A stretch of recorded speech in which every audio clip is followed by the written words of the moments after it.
কিশোরগঞ্জের পাকুন্দিয়ায় ক্ষমতার দাপট দেখিয়ে এক ব্যক্তির মৎস্য খামার থেকে জোরপূর্বক মাটি কেটে ইট ভাটায় বিক্রির অভিযোগ উঠেছে স্থানীয় বিএনপি নেতা মনিরুল ইসলাম শামীমের বিরুদ্ধে। এই ঘটনায় ভুক্তভোগী মোহাম্মদ দেলোয়ার হোসেন উপজেলা নির্বাহী কর্মকর্তা ও সহকারী কমিশনার বরাবর লিখিত অভিযোগ দায়ের করেছেন।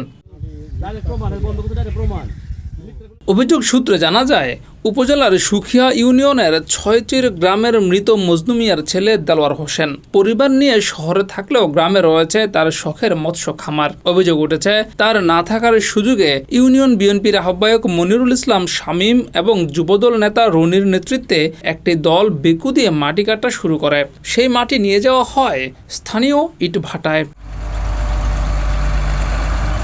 খবর পেয়ে দেলোয়ার হোসেন বাধা দিতে গেলে লঙ্কাকাণ্ড ঘটে। দেলোয়ার হোসেন জানান, অভিযুক্তরা তাকে মারধরের চেষ্টা করে এবং প্রাণনাশের হুমকি দেয়।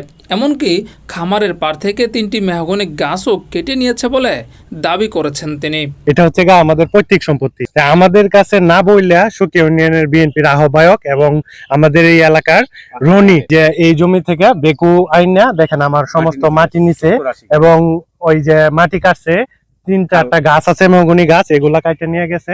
আমার যে খাল, এই যে দেখেন সরকারি খালে উনার পার বাঁধছে, ঠিক আছে, বাই দেয়া আমার মানে পার কাটছে উনার বেকু দিয়া। দেখ আমরাও কিন্তু বিএনপির বাইরে না, আমরাও বিএনপি করি, কিন্তু উনারা এটার একটা অ্যাবিউজ করতেছে, দলের যে অ্যাবিউজ করতেছে, অ্যাবিউজ করে আপনার এটা ক্ষমতার প্রভাবে এটা করতেছে, ঠিক আছে। তারেক রহমান তো বলে দেয় নাই যে তুমি অমুক জনের মাটি করো, ভূমি দস্যু করো, খাল খনন বন্ধ মানে খাল ব্লক করো, এরকম তো কেউ বলে নাই। স্থানীয় বাসিন্দাদের অভিযোগ, বিএনপি নেতা মনিরুল ইসলাম শামীম ও তার সহযোগীরা এলাকায় রাজনৈতিক প্রভাব খাটিয়ে বিভিন্ন অনিয়ম করে আসছে।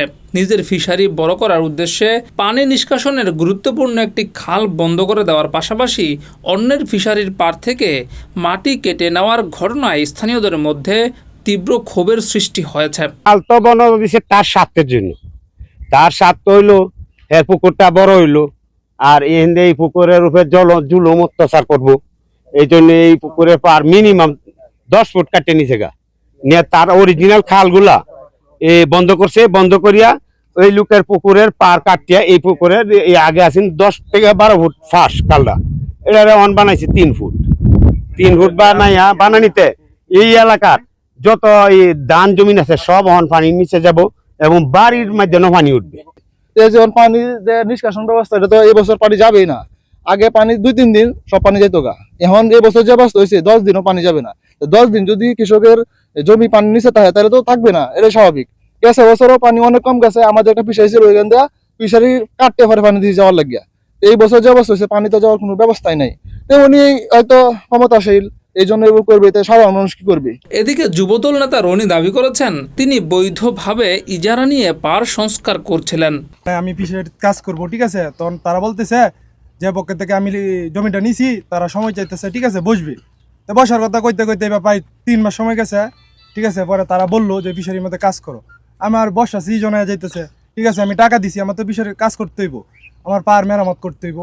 তাইলে ওই দিনকে যখন আমি বেকু নামাইছি তখন ওই দিনকা চেয়ারম্যানের সাথে কথা বললাম যে ভাই এমন এমন বিষয়, তাই আমি বিষয়টা রাখছি, প্রায় 3 মাস হয়ে গেছে, তোমার শোনাইছি, তাই আমি কাজ করতে চাই।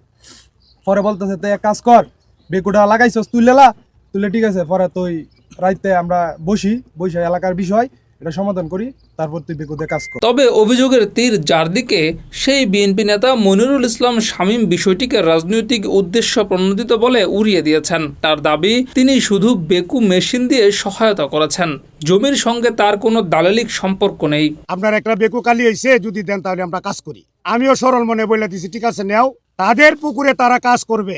আমার বিরুদ্ধে একটা মিথ্যা অপপ্রচার চালানো হয়, যেটা সম্পূর্ণরূপে আমাকে হেয়পন্ন করার জন্য, রাজনৈতিকভাবে আমাকে ছোট করার জন্য আমার বিরোধিতা করা হয়।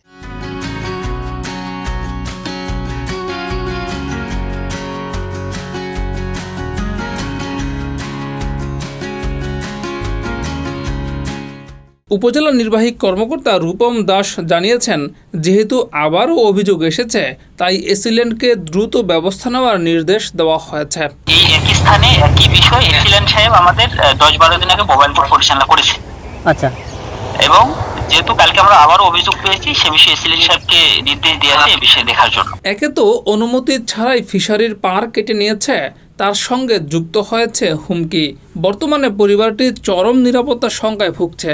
এই অবস্থায় প্রশাসনের সহযোগিতা চেয়েছেন দেলোয়ার হোসেন।